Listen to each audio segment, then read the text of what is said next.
Speaker, I thank you and I recognize the pressure of time.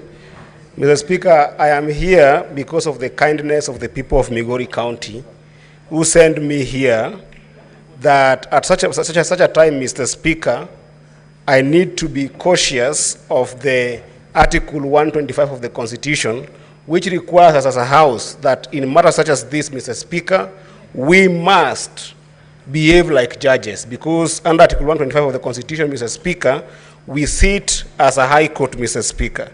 And in the words of Socrates, Mr. Speaker, a judge is required to listen courteously, to answer wisely, to consider soberly, and definitely to decide impartially, Mr. Speaker. There were 11 charges, Mr. Speaker, that were put before us, Mr. Speaker, and they were put to us in the context of Constitution 2010, Mr. Speaker. The Constitution 2010, Mr. Speaker, came in the backdrop of two very important historic moments in this country, Mr. Speaker, that I must reflect on, Mr. Speaker. Number one, Mr. Speaker, is the section paper number 10 of 1965, Mr. Speaker.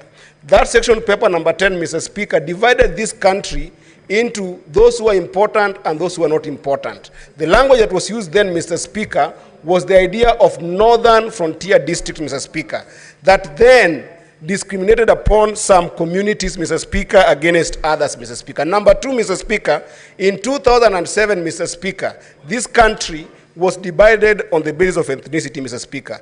And therefore, I rise to support this motion if my grounds, Mr. Speaker, after listening courteously and considering soberly, Mr. Speaker, are more than half of the charges, Mr. Speaker. And I find that ground 1, 5, and 6 on the utterances of the deputy president, Mr. Speaker, violate Article 91 of the Constitution and Article 232 of the Constitution. We cannot have political parties, Mr. Speaker, that are founded on the basis of ethnicity and dividing national resources on the basis of ethnicity, Mr. Speaker.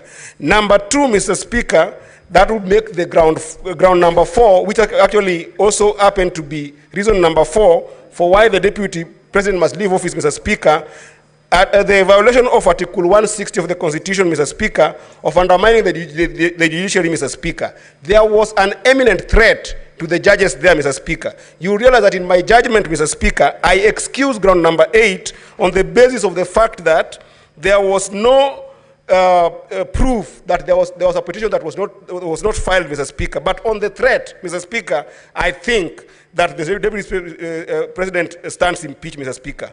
Ground number 9, Mr. Speaker, on NIS, Mr. Speaker. We know that this country has faced serious terror attacks, Mr. Speaker.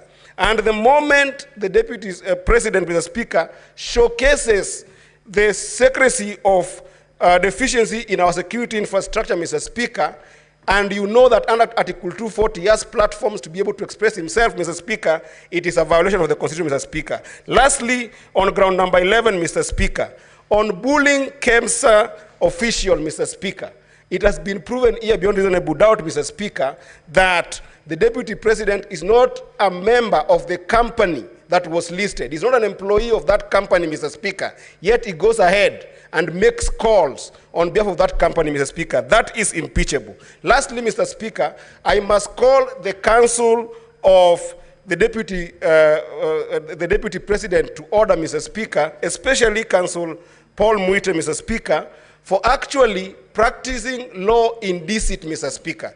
You cannot say that at the level of the deputy president, Mr. Speaker, he was okay in this house the entire time, and then when asked, you are saying you cannot be able to account for his whereabouts, and you know that the deputy president, Mr. Speaker, also must be able to be taken care of by the DG of Health, Mr. Speaker, who could have given us a document to be able to substantiate whether the deputy president is sick, Mr. Speaker. While I say sorry to the deputy president, Mr. Speaker, I think this kind of deceit should also be tantamount to further impeachment, Mr. Speaker.